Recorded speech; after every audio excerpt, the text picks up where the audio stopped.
Placebo, les nouvelles inutiles qui te feront te sentir mieux.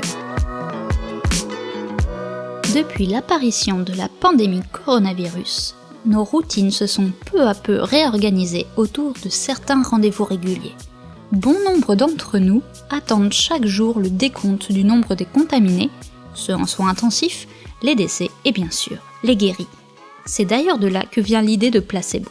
Un autre rendez-vous régulier, mais cette fois, pour vous distraire un peu de cette atmosphère anxiogène avec sa revue de presse un peu folle. Vous avez probablement lu ou entendu des polémiques sur l'inexactitude des données transmises lors de ces communiqués, tels que le recensement dans les EHPAD, établissements psy ou autres. Mais quand bien même les chiffres ne seraient pas tout à fait exacts, les imprécisions françaises font pâle figure face au recensement chilien, d'où nous vient notre première pilule. Les positifs au coronavirus dans le pays sud-américain ont dépassé les 7500 cas, et environ 2300 se sont rétablis de l'infection. Mais apparemment, les morts par Covid-19 sont comptés parmi les guéris du pays. Oui, vous avez bien entendu. Et non, ce n'est pas mon énième verre de vin qui me fait perdre la tête. Je sais, l'alcool nuit gravement à la santé. Mais une quarantaine sans un bon Bourgueil, ça n'aurait pas été possible. Alors revenons à nos moutons, ou plutôt à nos alpacas.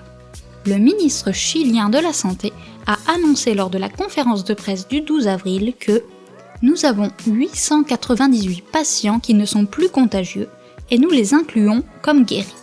Ce sont les personnes qui ont terminé les 14 jours de diagnostic ou qui sont malheureusement décédées. Ah bah effectivement, vu comme ça, c'est vrai qu'un mort aura plus de mal à contaminer tout le village, hein. On ne sait pas quand le Chili a commencé à inclure les défunts parmi le nombre de personnes qui se sont rétablies. Selon certaines informations, la méthode de calcul a été adoptée à la suite de la validation par des experts médicaux internationaux. En bref, l'équivalent de la cousine du frère de la femme du boulanger, quoi. Comme je vous le disais, on est vraiment des petits joueurs en France. Vous trouverez comme toujours la vidéo dans la description et les commentaires. Allez, on reste en Amérique latine pour les suivantes. Une belle image chargée d'espoir nous arrive du Brésil, où notre correspondant nous a fait savoir que dans la nuit de Pâques, le Christ rédempteur de Rio de Janeiro s'est habillé à travers un jeu de lumière sophistiqué en professionnel de la santé. Et cela en hommage aux médecins et infirmières engagés dans la lutte contre le coronavirus. Beau symbole, me direz-vous.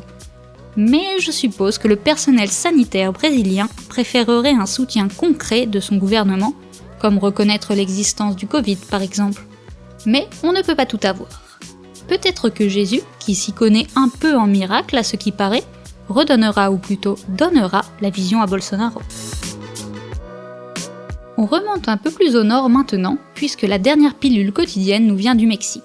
Dans le deuxième épisode de Placebo, nous vous avions parlé de la super-héroïne mexicaine Susana Distancia. Un personnage créé en animé par le gouvernement pour sensibiliser les Mexicains à garder une distance suffisante entre eux pour prévenir la propagation du coronavirus.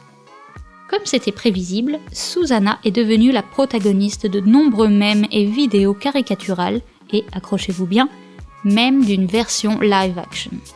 Et oui, Gabriela Gamboa, maire de Metepec, a décidé d'incarner l'héroïne de la distance sociale dans une vidéo devenue très populaire.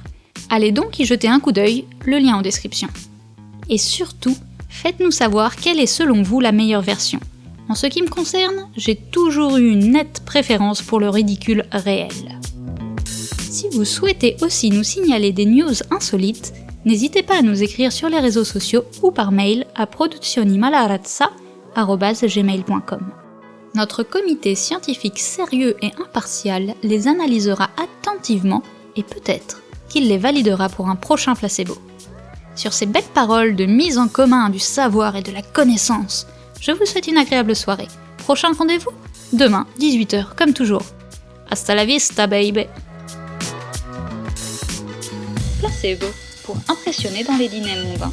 La revue de presse conçue et produite par les professionnels très pros de Malarazza.